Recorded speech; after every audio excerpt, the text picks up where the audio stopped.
on some of the unfortunate pronouncements we had from the National Assembly yesterday regarding the decision by this House to award 415 million shillings to county governments. Honorable Speaker, I think there are things that we as a House have to make very clear. Number one, when we ask for more resources to be devolved to county governments, it's not to take away from the CDF or the National Affirmative Action Fund in the National Assembly. I think what some honorable members in the National Assembly were trying to do is to poison the mind of Kenyans that, in fact, we're going to raise those funds in order to raise the 24 billion extra that this House passed for county governments. Number two, Honorable Speaker, I want the National Assembly also to address itself to the question of whether there is corruption, mismanagement, and misuse of resources in the national government. So that when they stand up and castigate county governments and say, oh, all these people travel with their girlfriends, it's not as if officers in the national government do not have girlfriends that they travel with. Mr. Speaker, if we are going to have a conversation, I think that conversation has to be an objective conversation. Mr. Speaker, finally, there has to be also a time that in this country, we demonstrate to each individual county how the money that has been allocated to the national government is spread across the 47 counties. Because there is inordinate focus, Mr. Speaker, on the money that is sent to counties from this particular House, and it represents less than 10% of the budget. Mr. Speaker, every time you ask, why are roads not being built in Nairobi?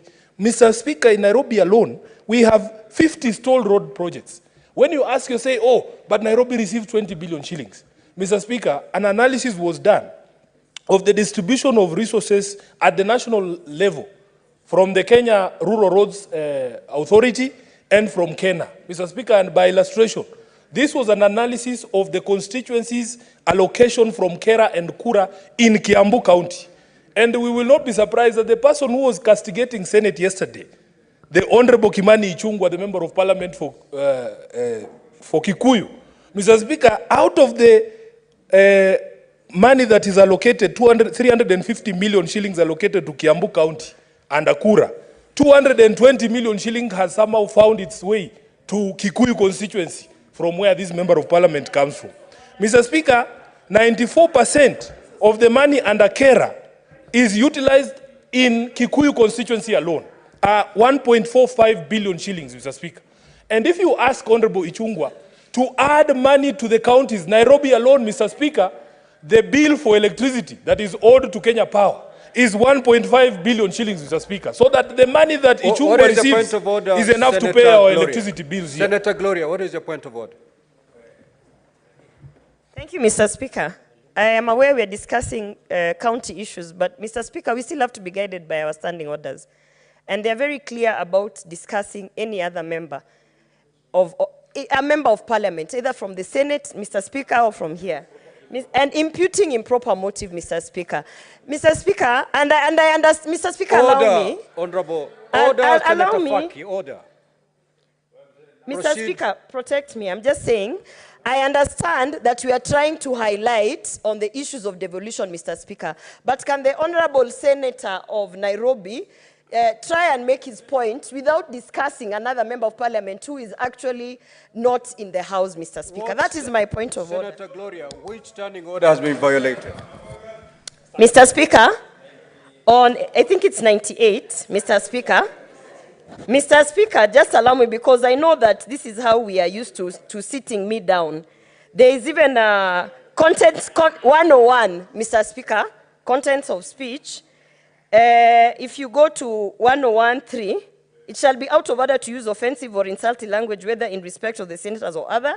Now, 4, no senator shall impute improper motive to any other senator or to a member of National Assembly, except upon a specific and substantive motion, of which at least 3 days' notice has to be given, calling in question the conduct of that senator or member of parliament. Mr. Speaker, if we want to discuss about the Honorable Member of Parliament, Kimani Ichungwa, Mr. Speaker, Sifuna should just bring a substantive motion and we can discuss his budget of his constituency and whether he's using his money or not. Mr. Speaker, Kimani Ichungwa is not in the House today, so let Sifuna limit his elaborations and discussions to devolution and whatever is. We're leaving out Kimani Ichungwa from this situation. Thank you. Order, honorable senators. The Senator for Nairobi, as you make your intervention, kindly adhere to that standing order. Do not impute any improper motive on either your honorable colleague senators or a member of parliament. So kindly proceed as advised. I am well guided, Honorable Speaker, but I was thinking that colleagues in this House would be more defensive of the decisions of this House because yesterday the entire Senate was being discussed, Honorable Speaker. And in fact, Mr. Speaker. Order, honorable senator. Mr. Speaker, this is an extract of an analysis of the road allocations by those two national government entities in Kiambu County as a demonstration. Senator Gloria. Mr. Speaker, you must protect me from people who think that by rising on points of order against me, I'm going to make them famous. Because I see them sharing on social media that Sifuna and so are in an exchange.